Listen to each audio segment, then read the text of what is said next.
El 23 de junio del 44, el ejército soviético lanzó la Operación Bagration y en solo 2 meses liberó Bielorrusia, partes de los estados bálticos y Polonia, infligiendo a Alemania la mayor derrota de la historia. Hoy analizaremos la Operación Bagration desde el punto de vista de los alemanes y descubriremos por qué perdieron y cómo una decisión de Hitler condenó a 2 grupos de ejércitos a la vez. En la primavera de 1944, el otrora más fuerte grupo de ejércitos centro, que había aplastado a las unidades soviéticas en el verano del 41 y avanzaba hacia Moscú, se encontraba en una profunda defensa tras su derrota en la batalla de Kursk y su retirada de Ucrania. La pérdida de Ucrania y Crimea creó una situación peligrosa. Ahora el grupo de ejércitos centro, que había resistido, comenzó a sobrepasar a Ucrania, creando el balcón bielorruso. El alto mando de la Wehrmacht esperaba una nueva ofensiva ya en el verano del 44. Cuando quedó claro que el frente sur estaba reforzado, los generales alemanes empezaron a temer que la Unión Soviética estuviera preparando una ofensiva en dirección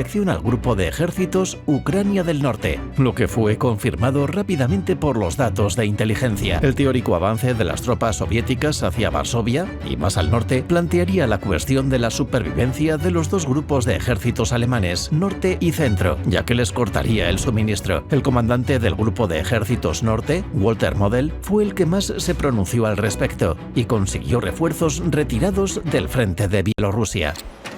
El mando supremo de la Wehrmacht se retiró del grupo de ejércitos centro y transfirió a Model 18 divisiones de tanques y mecanizadas, dejando en Bielorrusia como reserva permanentes solo 2 divisiones de mala muerte.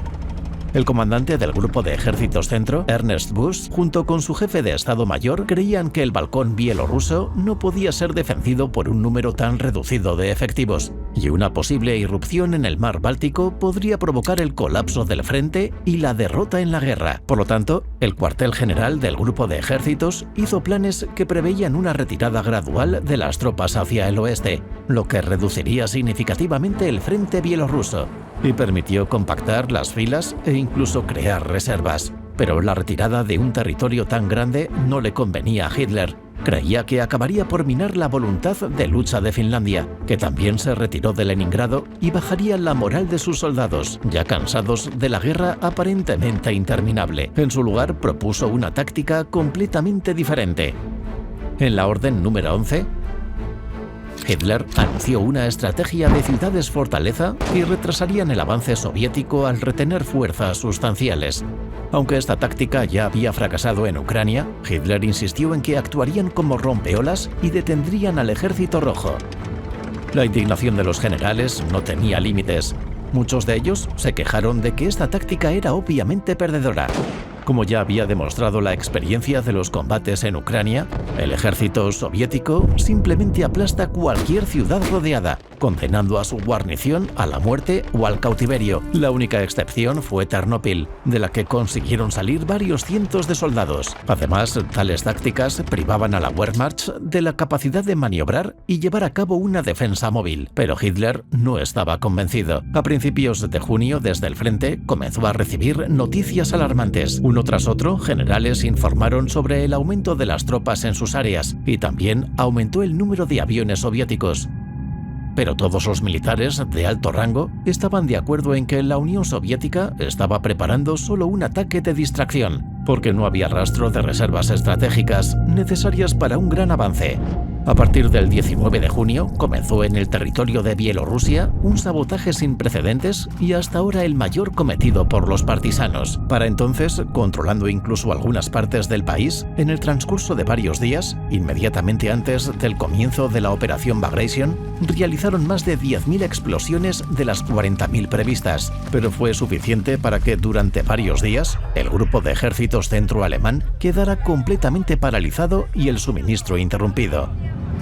El 23 de junio, en el tercer aniversario de la Operación Barbarroja, Tras una preparación artillera sin precedentes, las tropas soviéticas lanzaron una ofensiva a lo largo de todo el frente bielorruso, rompiendo en casi todas partes las líneas defensivas alemanas. A pesar de que, aunque el frente era estable, los alemanes lograron construir una extensa red de defensas salpicada de decenas de miles de minas. Los tanques soviéticos equipados con rodillos antiminas las penetraron fácilmente. Después, la infantería suprimió toda resistencia que milagrosamente sobrevivía tras el bombardeo huracanado de la artillería. 1,5 millones de soldados soviéticos, cerca de 6.000 tanques y más de 40.000 cañones machacaron las posiciones alemanas, defendidas por unos 900.000 hombres, apoyados por solo 500 tanques Isau, y a pesar de contar con 600 aviones nominales casi sin apoyo aéreo, ocupados en ese momento por la defensa de las ciudades alemanas contra las incursiones aliadas.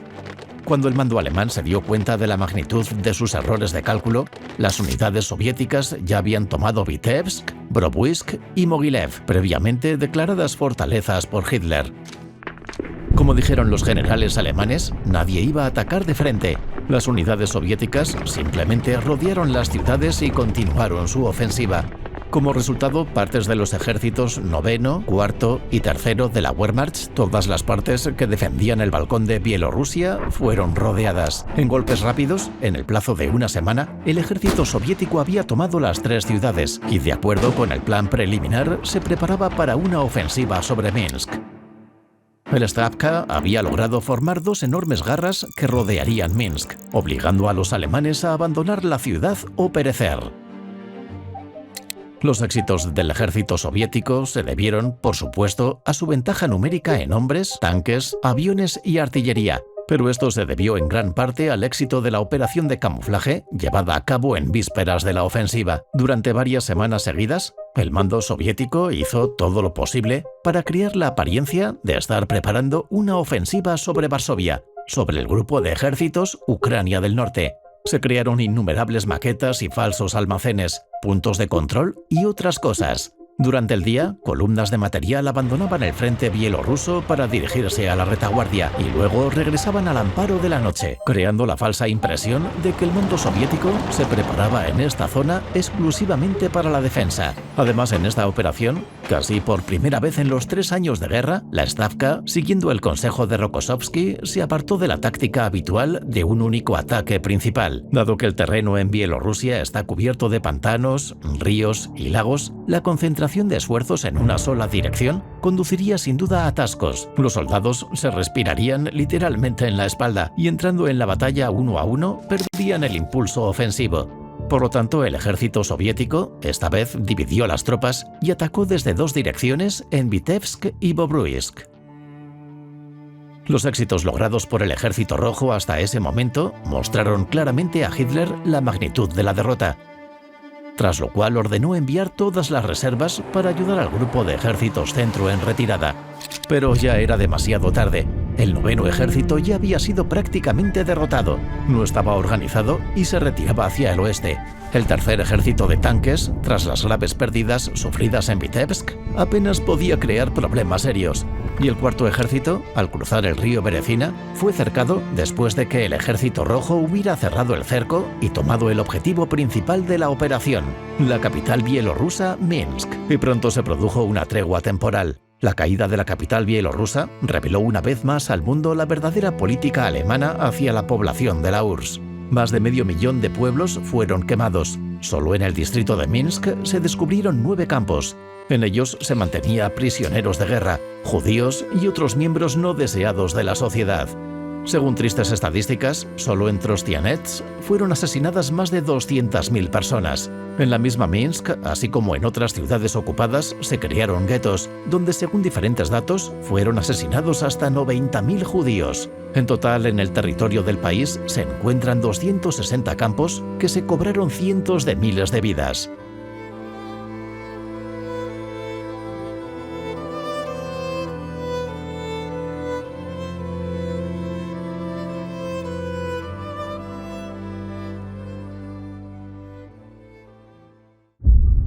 Mientras tanto, el grupo alemán cercado hacía intentos desesperados por abrirse paso hacia el oeste. La caldera de Minsk era atravesada por el fuego de la artillería y la aviación. Las municiones se agotaban. Los suministros faltaban por completo, por lo que se intentó romper el cerco sin demora, pero fracasó. Las peticiones al mando alemán de enviar al menos mapas del terreno quedaron sin respuesta. Su destino estaba sellado. Si en el momento del cerco, el anillo en el lugar más estrecho era de unos 50 kilómetros y en pocos días el frente retrocedía al oeste, otros 100, era imposible salir. Al darse cuenta de la situación en la que se encontraban, el autoproclamado mando del Cuarto Ejército no tardó en capitular. Unas 100.000 personas fueron hechas prisioneras. Como resultado, solo en las primeras semanas de la Operación Bagration, Alemania perdió 28 divisiones. Unos 300.000 murieron o fueron capturados, entre ellos unos 30 generales, y el propio ejército retrocedió muchos cientos de kilómetros. Esta derrota incapacitó a Hitler y sumió al Estado Mayor en el estupor. Y el ejército soviético no se detuvo ahí. Después de capturar la ciudad, las tropas soviéticas continuaron hacia el oeste de Polonia y hacia el norte, en dirección al Golfo de Riga, para dividir los dos grupos de ejércitos alemanes. Las sugerencias del recién nombrado comandante Seidler de retirarse del norte y unirse al grupo de ejércitos centro, Hitler las rechazó, condenándolo así a una muerte segura. Así, en pocas semanas, el ejército soviético consiguió tomar Vilna, el 31 de julio, cerrar el anillo de cerco y cumplir su objetivo, dividir a las tropas alemanas. Aunque las tropas alemanas consiguieron reconectarse durante un tiempo, más tarde se encontrarían rodeadas en Kurland, donde permanecerían hasta el final de la guerra. La rabia de Hitler no tenía límite. Su frente se había derrumbado, así como sus sueños, si no de victoria, al menos de negociaciones. Así lo entendieron muchos de sus generales, por lo que el día de la toma de Vilna, el coronel von Stauffenberg intentó matar a Hitler en una de las reuniones, poniéndole una maleta con explosivos y tomar el poder en sus manos. Pero para su desgracia, debido a un ridículo accidente, Hitler no estaba donde debía estar y sobrevivió. Aunque la operación Valquiria fracasó, sacudió la posición de Hitler y le puso aún más nervioso y desconfiado. Mientras tanto, Model, nombrado nuevo comandante del grupo de ejércitos centro, consiguió organizar contraataques locales y frenar el avance enemigo. Esto permitió ganar algo de tiempo, y a mediados de agosto, cuando el ejército soviético alcanzó el Vístula, la Wehrmacht había conseguido restaurar su capacidad de combate, reponiendo sus maltrechas unidades y transfiriendo refuerzos del frente italiano, añadiendo un total de 33 divisiones al grupo de ejércitos. Gracias a ello, las unidades soviéticas que se aproximaban a Varsovia encontraron una tenaz resistencia en la batalla de tanques de Radziwiłł y renunciaron a la idea de tomar la capital polaca sobre ruedas. Al mismo tiempo, en la propia capital, las noticias sobre la aproximación del ejército soviético provocaron el inicio del levantamiento polaco. Esperaban que el Ejército Rojo les ayudara a liberar la ciudad y, tomándola bajo el control de los insurgentes, la dejaría en manos del gobierno polaco en el exilio. Pero esto no ocurrió. El ejército soviético no ayudó a los insurgentes. Este levantamiento formaba parte de la Acción Tormenta, según la cual el Armia Krajowa levantaba levantamientos locales en las antiguas tierras polacas, confirmando así su derecho sobre ellas. Así que ya había levantado un levantamiento en Vilna y luchado codo con el Ejército Rojo contra los alemanes, pero no pudo impedir la sovietización como quería. Los mismos objetivos tenía también en Varsovia. Todavía se debate sobre las razones para detener la ofensiva soviética. Los historiadores polacos y algunos occidentales están seguros de que Stalin tenía fuerzas para ayudar a los rebeldes y no quiso hacerlo por razones políticas. El gobierno polaco en el exilio no reconocía la expropiación de sus territorios en el 39 y consideraba al gobierno soviético un agresor contra sí mismo, en cuyo caso el apoyo de un gobierno claramente hostil no le habría servido de nada. Y Stalin simplemente dio tiempo a los alemanes para aplastar la resistencia polaca. Por el contrario, los historiadores soviéticos y otros occidentales opinan que las razones militares eran primordiales. Para entonces el ejército soviético solo llevaba un mes y medio recorriendo más de medio millar de kilómetros y estirando sus comunicaciones. Y por las palabras de Rokossovski, habría sido mucho más efectivo que la resistencia hubiera coordinado sus acciones con el Ejército Rojo, esperado al comienzo de la ofensiva soviética sobre Varsovia y solo entonces se hubiera rebelado. Al final, los rebeldes polacos consiguieron resistir hasta octubre, tras lo cual Alemania recuperó el control de la ciudad durante 3 meses y en enero fue tomada por los soviéticos. Sin embargo, el éxito de la operación superó todas las expectativas, tanto de los alemanes como del mando soviético. El grupo de ejércitos centro fue derrotado y reconstruido desde cero. El grupo de ejércitos norte, a pesar de seguir existiendo, quedó atrapado en Estonia y Letonia. Además, el éxito de la operación contra el otrora grupo más fuerte de tropas de la Wehrmacht animó al Stavka a lanzar una ofensiva a gran escala a lo largo de todo el frente.